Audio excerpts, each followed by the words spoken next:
তই মোৰ এজনী বৰ ভাল ছোৱালী অ'। আমি তোক লৈ গৌৰৱ কৰোঁ। ভাল ছোৱালী হোৱাৰ আগতে তই এজনী ভাল বোৱাৰীও। তই বাৰে বাৰে উপলব্ধি কৰাই দিছ যে আমি তোৰ নিচিনা ছোৱালী পাই ধন্য হৈছোঁ, একো দুখীয়া হৈ যোৱা নাই। মই এইটোৱে ভাবোঁ যে মই ধনৱান হৈ গৈছোঁ, মই দুখীয়া হোৱা নাই। ভণ্টি, দেউতাক চাবি। হ'ব বা, মই আহিছোঁ দে।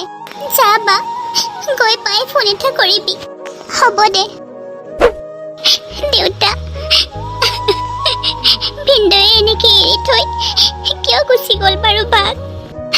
পইচা নিদিয়াৰ কাৰণে বাক যদি কিবা। তেনেকৈ নকবিচোন, আমিতো পৰা হ'লে দিলোঁ হ'লে। যিখিনি পইচা সাঁচিছিলোঁ গোটেইখিনি তাইৰ বিয়াতে খৰচ হ'ল, আৰু যিখিনি লাগতিয়াল বস্তু গোটেইখিনি দিলোঁৱে। মোৰ হাতত এতিয়া একোৱেই নাই অ'। থকা হ'লে মইনো তাইক কিয় নিদিলোঁ হয়? জোৱাইটোৰ জানো চাকৰি এটা হ'লে বা তাৰ যদি নিজাকৈ কোম্পানী এটা হ'লে মই বেয়া পাওঁ। দেউতা, সেইফালে চাওক, মহাৰাণী আহিছে। ভণ্টি, মাৰ ঘৰলৈ নগলা নেকি? কেনেকৈ যাম? ঘৰৰ পৰা কোনোবাই মোক নিবলৈ আহিলেহে যাম। মোৰ ইমানো আত্মসন্মান নাইকিয়া হৈ যোৱা নাই নহয়। সিহঁতে আহকচোন মোক নিবলৈ, তেতিয়াহে মই যাম। মই এনেকুৱা ঘৰৰ ছোৱালী নহয় নহয়। একো কথা বতৰা নোহোৱাকৈ মই নিজেই যাম সিহঁতৰ ঘৰলৈ। সিহঁতে আহিব লাগিব নিবলৈ, আহকচোন। ইমান আৰু ফাল্টু নহয় দিয়াচোন। মোৰ ছোৱালীয়ে যাওঁ বুলি ক'লেও মই যাবলৈ নিদিওঁ। কিয়, আমাৰ ঘৰত খোৱা বোৱাৰ কি কমি হ'ল নেকি? ইয়াত থকা খোৱাৰ জেগা নাই। তাই ইয়াত থকাৰ কাৰণে তোমাৰ ভাল লগা নাই বোৱাৰী? মা, আপুনিনো কিয় তেনেকৈ কৈছে? মই বেয়া ভাবি কোৱা নাছিলোঁ নহয় ভণ্টি। হ'ব জানো, তই কি ভাবি কথা ক মই চব জানো। নপঠাও আমি, বুজা বুলি নাভাবো নহয় আমি। যেনেকৈ তোক ভাবে তোৰ মাৰৰ ঘৰে। ক'তনো মাহঁতে মোক বুজা বুলি ভাবে? সেইকাৰণেতো দুদিন নহওঁতে পঠাই দিলে। নাই মা, মই নিজেহে আহিছোঁ। কি হ'ব, তোমাক কি ঘৰৰ পৰা অকলে অকলে পঠিয়ালে? কোনো থবলৈ নাহিলে? কিমানে বোলে জীয়েকক ভাল পায়, মৰম কৰে, তাৰ পৰা ইয়ালৈকে অকলে অকলে পঠিয়াইছে। গাড়ী চাৰি এখন থাকিব লাগিব নহয়, সেইকাৰণে লাইন গাড়ীতে এনেকৈ পঠিয়াই দিছে চাগে। আৰু ময়ূৰীয়ে কোনো প্ৰতিবাদ নকৰাকৈ তাৰ পৰা গুচি গ'ল। মোৰ ছোৱালী গৈছে নে নাই তাই সেইটোহে চকু। ঠিক আছে, মই বাৰু কি কৰিব পাৰোঁ চাওঁ। বহুত চেষ্টা কৰিছোঁ মেনেজ কৰিবলৈ, কিন্তু পাৰা নাই। হয়। বিজিত, তুমি মোক তৎক্ষণাতে এনেকৈ একো নোকোৱাকৈ গুচি কিয় আহিলা? এনেকৈ এৰি থৈ কিয় আহিলা? মই যে ভয়ে খাই গৈছিলোঁ জানানে? কি হ'ল, তুমি যে তেনেকৈ গুচি আহিলা মোক একো নোকোৱাকৈ? কিয়, দেউতাৰক সোধা নাই নেকি মই কিয় গুচি আহিলোঁ? দেউতাৰ যিটো অৱস্থা, সেইখিনি কথা তোমাক কৈছে অলৰেডি। দেউতাই মিছা কথা নকয় বিজিত। দেউতাৰ হাতত থকা হ'লে তোমাক দিলেই হয়। কোন দেউতাকেনো নিবিচাৰে নিজৰ জোঁৱাইটোৱে ভাল কিবা এটা কৰাটো? যিখিনি আছিলে মোৰ বিয়াতে সকলোবিলাক খৰচ হ'ল। মই জনাই নাছিলোঁ ইমান যে ভিক্ষাৰী ওলাব বুলি। তোক বিয়া নকৰোৱা হ'লে ভাল আছিলে, নহ'লে এই বিজিতক 10-15 লাখ টকা দিবলৈ বহুত ছোৱালী আছিলে। কিন্তু মা দেউতাহঁতে বা তুমি যৌতুকৰ কথাটো বিয়াৰ আগতে কেতিয়াও কোৱা নাছিলা। ভাবিছিলোঁ গাঁৱৰ মুখিয়াল, নোখোজাকৈ সকলোবিলাক দিব, নোকোৱাকৈয়ে দিব বুলি ভাবিছিলোঁ। কিন্তু এনেকুৱা যে কৰিব সপোনতো ভবা নাছিলোঁ। ঘৰটো বন্ধকত থলেই হয়, ঘৰটো বন্ধকত থৈতো মোক পইচাখিনি দিব পাৰে। ঘৰটো অলৰেডি বন্ধকত দিছেই, তাৰ পৰা আৰু নিজে সাঁচা পইচা অলপ মিলাইতো মোৰ বিয়াখন দিছে। আৰু যিটো ঘৰত এতিয়া আছে সেইটো দিলে থাকিব ক'ত বিজিত? আৰু সৰু ভণ্টিৰ বিয়াখনো জানো দিব নালাগে? তোমাৰ এতিয়াও সিহঁতৰহে চিন্তা। মই যে ইমান ডাঙৰ প্ৰব্লেমত পৰি আছোঁ সেইটো চিন্তা নাই তোমাৰ? হ'ব, নহ'লে মোৰ যি কৰিবলৈ মন যায় মই তাকে কৰিম, মোক বাধা নকৰিবা।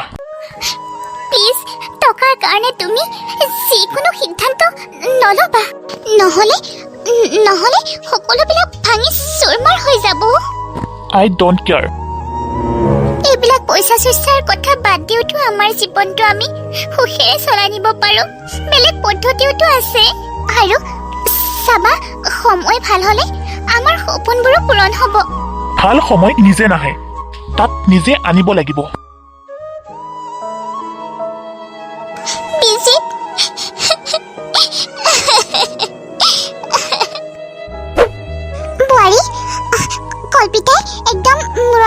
কান্দি আছে গম পাইছনে আজি এসপ্তাহ মানে হ'ল তাই বহুত বেছি মূৰৰ বিষ ডক্টৰক দেখাই আহিলো বাৰু তই নাথাকোতে ঘৰত তাইক বহুত ৰেষ্ট ল'বলৈ কৈছে গতিকে তই অকণমান তাইক সহায় কৰচোন কাম বন ইমান কৰিব নিদিবি আজিৰ যিমানবিলাক ভাত তৰকাৰী আছে তই বনাগৈ যা ঠিক আছে হ'ব মা চাওক আপোনাৰ পুতেকে কুৱাত বাল্টি ওলমাই চালে গম পাইছেনে তাত অকণমানো পানী নাহিলে য'ত আপুনি ডুবি পেলাই মৰিব পাৰে কিয় তেনেকৈ কৈছা বাৰু চব কথাই আহি পেলাই মোৰ ওচৰতে কিয় পৰিহি বাৰু কিবা এটা হ'লে মই কথা শুনিব লাগে যে সিহঁতে কৰিব উৰাই ঘূৰাই মোৰ ফালে পৰিব কাৰণ দেৱেন্দ্ৰনাথৰ বিয় হ'বলৈ আপোনাৰহে মন আছিলে আমাৰ নহয় নহয় আপুনি আহি পেলাই ইয়াত বহিলেহি যে মোৰ কথা কি আপোনাৰ শুনিবলৈ মন নগ'ল নেকি আপুনি কলা হ'ল নেকি হে মই তেতিয়াৰ পৰা যে ইমানকে কৈ আছো আপুনি এষাৰ কিয় মাত দিয়া নাই তুমি তেনেকৈ কিয় কৈ আছা হ'ব পাৰে বোৱাৰীয়ে কিবা ভাল খবৰ আনিছে ভাল খবৰ হোৱা হ'লে কিবা ভাল খবৰ অনা হ'লে বিজিতে বোৱাৰী ৰুমৰ পৰা এনেকৈ সময়ত ওলাই নাহে আমি মানুহ দেখিলেই চিনি পাওঁ মই একো ৰাস্তাই দেখি পোৱা নাই কি কৰিলে ভাল হ'ব কি কৰিলে বেয়া হ'ব হ'ব আপুনি একো কৰিব নালাগে আপোনাৰ আঙুঠিটো কি হ'ল আঙুঠিটো পাথৰটো অলপ লেতেৰা হৈছে মই সেইকাৰণে সেইটো সলকাই পেলাই বেলেগ এটা লগাম বুলি দি থৈ আহিছোঁ তেনেহ'লে শুনক আমাৰ ঘৰখনৰ কাৰণে আমাৰ বোৱাৰীও শ্বুট কৰা নাই বোৱাৰী আপোনাৰ পাথৰটোৰ নিচিনাকৈ বোৱাৰীজনীকো সলাই দিয়ক তেতিয়া সকলো ঠিক হৈ যাব বোৱাৰী আৰু পাথৰৰ মাজত বহুত পাৰ্থক্য আছে পাথৰটো আমি নিজে উলিয়াওঁ বুলি উলিয়াব পাৰিম কিন্তু বোৱাৰী নিজে ওলাই যাব বাধ্য হ'ব ওলাই যাবলৈ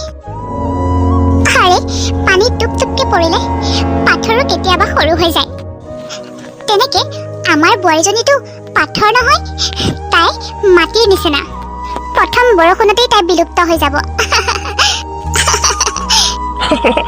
ভাল আইডিয়া না দেই তুমি আপোনাৰ নিচিনা নহয় নহয় মই ভাত তৰকাৰী সকলোবিলাক বনোৱা হৈ গ'ল হাত মুখখিনি ধুই আহিলে সকলোৰে লগত খাব পাৰিম ৰাতিপুৱাৰ পৰা একোৱে খোৱা নাইকিয়া ৰমেন বাইদেউ তুমি এইখিনি নি পেলাই ডাইনিঙত দিয়া আৰু সকলোকে ভাত খাবলৈ মাতা গৈ যোৱা ময়ো হাত মুখখন ধুই আহোঁ ঠিক আছে বাইদেউ এইটো লৈ যোৱা যাওক বাইদেউ হাত মুখখন ধুই আহক আপুনি ৰাতিপুৱাৰ পৰা একোৱে খোৱা নাই বৰ ভোক লাগিছে খাই আহোঁ কম কষ্ট পাইছেনে বেচেৰীজনীয়ে অনবৰতে ঘৰৰ মানুহবিলাকে কাম কৰোৱাই থাকে এই বুঢ়ীজনীয়ে একো এখন কাম কৰিব নোৱাৰেনে একোতো বেমাৰ আজাৰ নাই আনকি ছোৱালী কেইজনীকো বহুৱাই খুৱাইছে এজনীকতো বিয়া দিও ঘৰতে ৰাখিছে এই কল্পিতা বুলি কোৱাজনীক মোৰ একেবাৰে হজমেই নহয় সৰুজনীক কি ঢং চাবা ৰাতি 12টা-1টা বজাতে ঘৰ আহি সোমাহি তথাপি কাৰো চকু নপৰে বোৱাৰীয়ে ক'লে আকৌ বোৱাৰীকে কিবা কয়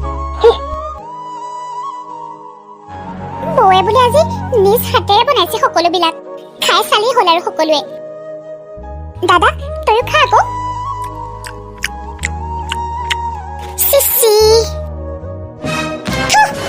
এইবিলাক কি বনাইছ হা ইমান নিমখ চোকা বোৱাৰী তোৰ যি মন যায় তই তাকে বনাবি নেকি হা তোৰ কি মন গ'লে আমাক খাদ্যৰ লগত বিষ মিহলাই খুৱাবি নেকি আৰে কল্পিতা বাইদেৱে দেখোন এই সকলোবিলাকতে নিমখ মিহলাই থকা মই দেখিছিলোঁৱেই নিজে কৰি মানে বাইদেউক ফচাইছে কিন্তু মই ক'লে ঘৰৰ পৰা মোক উলিয়াই দিব আৰু মোক কি কৰিব ঠিক নাই মই যে বাইদেউৰ দুখ একেবাৰে চাই থাকিব পৰা নাই ইমান নিমখ চোকা হ'ল নেকি বাৰু মা কিন্তু মই দেখোন চাইছিলো ঠিকেই আছিলে আমি কি মিছা লাগিলো নেকি হা নিমখ অকণমানে নহয় বহুত বেছি হৈ গ'ল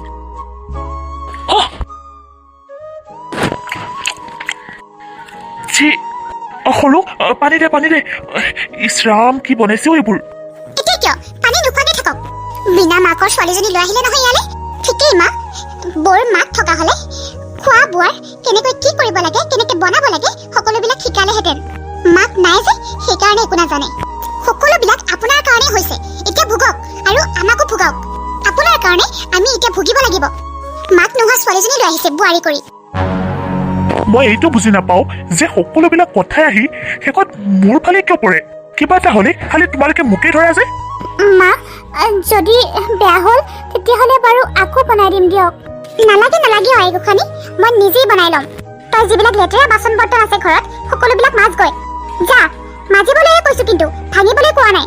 যদি এটা কাপ প্লেটে ভাঙে নহয়, চাই ল'বি কিন্তু তোক। হে ভগৱান, ইমানবিলাক বাচন মাজিব দিছে। চৌধুৰী বাইদেৱে গোটেই ঘৰৰ বাচনকে উলিয়াই দিছে নেকি? নে গোটেই চুবুৰীৰ বাচনকে দিছে মাজিবলৈ? কিয় আমাৰ ঘৰত বাচন কম আছে নেকি? আচলতে নিজৰ কাম নিজেই কৰিব লাগে। কাম কৰা কথাটো বেয়া কথা নহয় নহয়। কাম কৰিলে স্বাস্থ্যও ভালে থাকে আৰু ৰাতি ধুনীয়াকৈ টোপনিও মাৰিব পাৰে। আৰু তহঁতৰ দুইটাই শুনি ল, আমাৰ ঘৰৰ যিকোনো কথাতে সোমাবলৈ তহঁতে চেষ্টা নকৰিবি, কৈ দিছো। চুবুৰীয়াৰ দৰে হৈ থাকিবি, ঘৰৰ মানুহ হ'বলৈ চেষ্টা নকৰিবি। যা ইয়াৰ পৰা। ঐ, আমি তোক বাচন মাজিব দিছো বুলি লোকৰ ঘৰে ঘৰে কৈ ফুৰিছ? নাই মা, মই কাকো একো কোৱা নাই। চুপ থাক, আৰু অলপ আছে, এইখিনি সোনকালে মাজ। মাও, মই ৰাতিপুৱাৰ পৰা একোৱেই খোৱা নাই। মই ভাত কেইটামান খাই আহো নেকি, তাৰ পাছত মাজিম। একো দৰকাৰ নাই, আগতে মাজি ল, তাৰপিছত খাবি।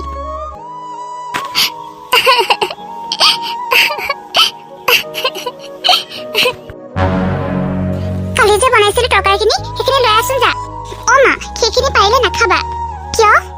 মেকুৰীয়ে মোক দিছিলে। অ' কি? অকণমানো সাৱধান নাই ন? দৰ্জাখন মাৰি থব দিছিলো নাই বাৰু? মাৰিয়ে থৈছিলো, কোনফালেদি সোমালে জানো। কিয় ইমান দামী বস্তু, ইমান ধুনীয়া তৰকাৰীখিনি পেলাই দিব লাগে নেকি? আপুনি কি ক'ব বিচাৰিছে? এইখিনি আমিয়ে খাব নোৱাৰো, ঘৰৰ বেলেগেতো খাব পাৰে। কোনে খাব? আমাৰ ঘৰৰ বোৱাৰী ময়ূৰীয়ে। অ' কিয় খাব নোৱাৰিব? মেকুৰীয়ে খোৱাখিনি তাই খাব পাৰিব দিয়ক। তাই তেনেকুৱাৰে যোগ্য। ভাবিছিলো বহুত বস্তু দিব, কিন্তু কুলক্ষণীয়া বাপেকে নিদিলে একো। হ'ব, এতিয়া ইমান কথা ক'ব নালাগে। তাইক সেইখিনিকে খাবলৈ দিয়া, ভোক লাগিছিলে নহয়। তেতিয়াই তাই নিজে নিজে ঘৰ এৰিবলৈ বাধ্য হৈ যাব। মোক এইখন ঘৰৰ মানুহে মানুহ বুলিয়ে নাভাবে দেখোন।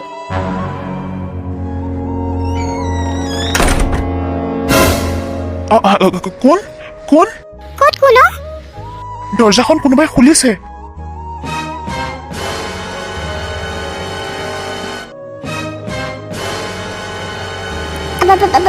বোৱাৰী, কি হ'ল তোৰ? মোৰ কেইটামান কথা আছে আপোনালোকৰ লগত।